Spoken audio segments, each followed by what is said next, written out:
Pernahkah Anda membayangkan bahwa sebuah perang ekonomi terbesar di abad ke-21 justru menghasilkan pemenang yang tidak terduga? Pada tahun 2018, narasi yang beredar luas di media global adalah bahwa tarif tinggi akan melumpuhkan ekonomi Tiongkok dalam waktu singkat. Washington meyakini bahwa dengan menekan rantai pasokan dan memblokir akses teknologi, kebangkitan Beijing sebagai kekuatan baru dapat dihentikan. Namun, mari kita lihat realitas yang terjadi di lapangan hari ini. Mobil listrik buatan Tiongkok kini mendominasi jalanan di berbagai belahan dunia, membuat pabrikan otomotif barat harus berjuang keras mempertahankan pangsa pasarnya. Raksasa teknologi Tiongkok yang sempat diprediksi akan runtuh akibat sanksi sepihak, justru merilis inovasi chip mutakhir yang mengejutkan industri global. Fakta-fakta ini memunculkan sebuah pertanyaan fundamental yang menuntut jawaban objektif dan berbasis data sejarah.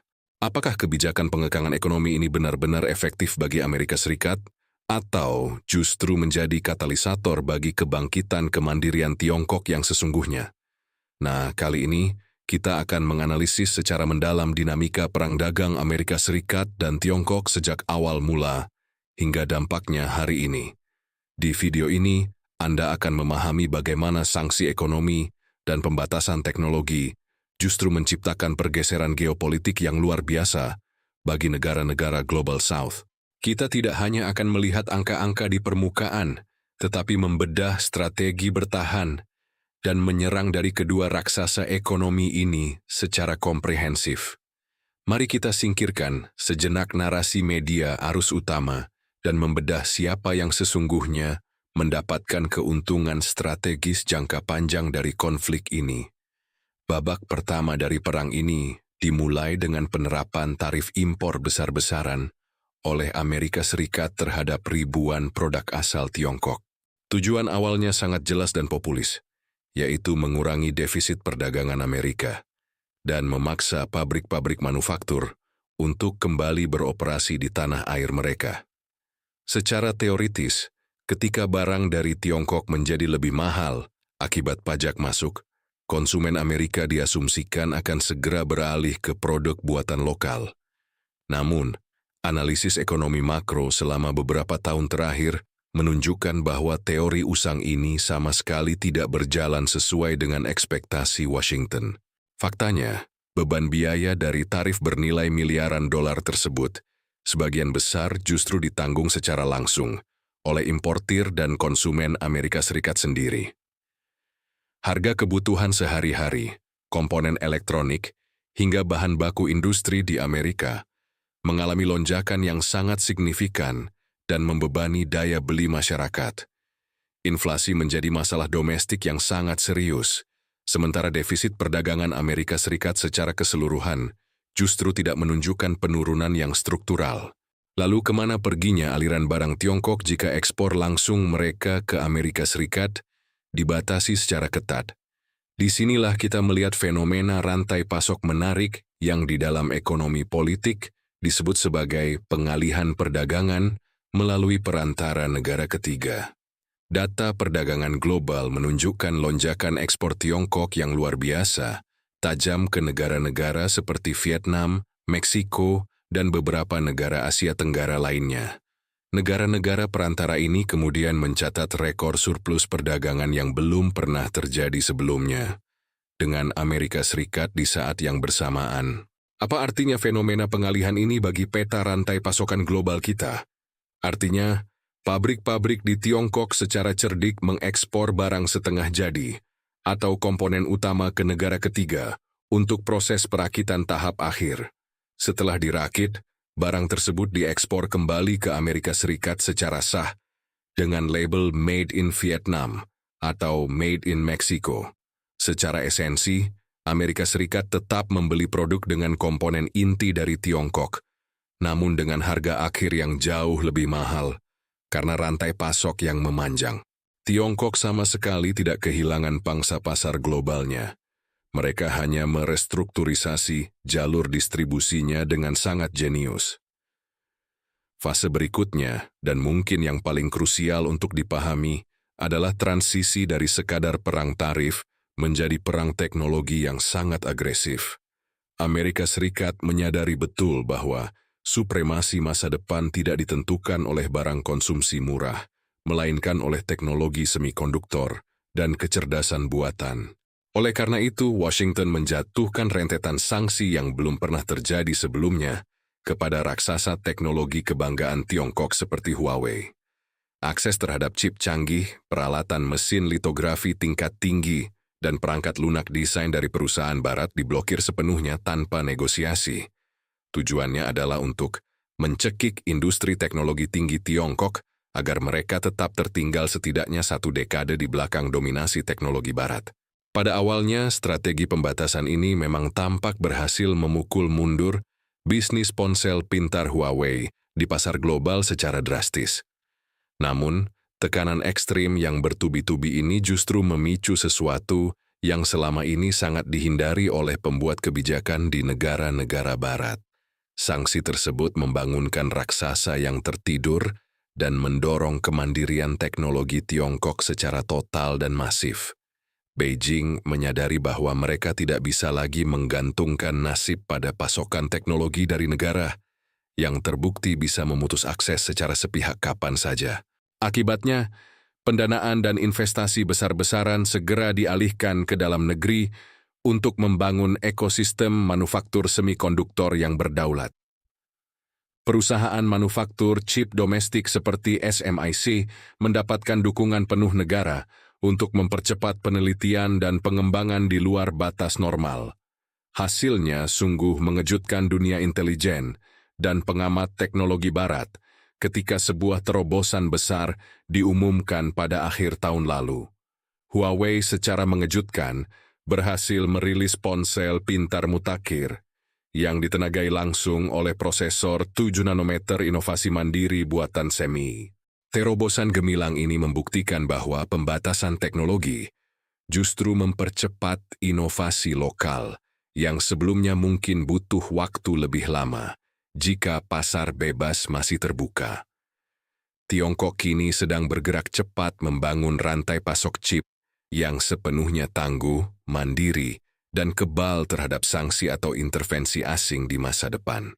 Selain semikonduktor, medan pertempuran strategis terpenting lainnya adalah balapan transisi menuju energi hijau dan kendaraan listrik masa depan. Dalam sektor vital ini, realitas geopolitik dengan sangat jelas menunjukkan bahwa Tiongkok telah mengambil langkah yang sangat jauh di depan Amerika Serikat dan Eropa. Selama lebih dari 2 dekade terakhir, Beijing dengan visi jangka panjangnya diam-diam mengamankan rantai pasokan mineral kritis dan logam tanah, jarang di seluruh dunia. Dari benua Afrika hingga Amerika Selatan, perusahaan-perusahaan Tiongkok mendominasi pertambangan dan pemrosesan komoditas penting seperti nikel, kobalt, dan litium. Bahan-bahan tambang kritis ini adalah urat nadi yang tak tergantikan bagi pembuatan baterai kendaraan listrik dan panel surya modern. Ketika negara-negara barat baru mulai tersadar dan serius membicarakan transisi energi, Tiongkok sudah menguasai teknologi inti dan kapasitas produksinya secara mutlak. Kita bisa melihat dengan jelas bagaimana raksasa otomotif seperti BYD kini mampu memproduksi mobil listrik berkualitas tinggi dengan harga yang jauh lebih kompetitif. Skala ekonomi raksasa dan efisiensi rantai pasok vertikal yang dimiliki pabrikan Tiongkok membuat mereka nyaris mustahil dikalahkan dalam arena persaingan pasar bebas. Amerika Serikat terpaksa mengambil langkah putus asa dengan menerapkan tarif 100% untuk mobil listrik Tiongkok, semata-mata untuk melindungi industri otomotif domestik mereka yang mulai tertinggal. Tindakan proteksionisme ini, ironisnya justru menunjukkan kelemahan struktural industri barat dalam menghadapi tingkat efisiensi manufaktur kelas wahid dari Tiongkok.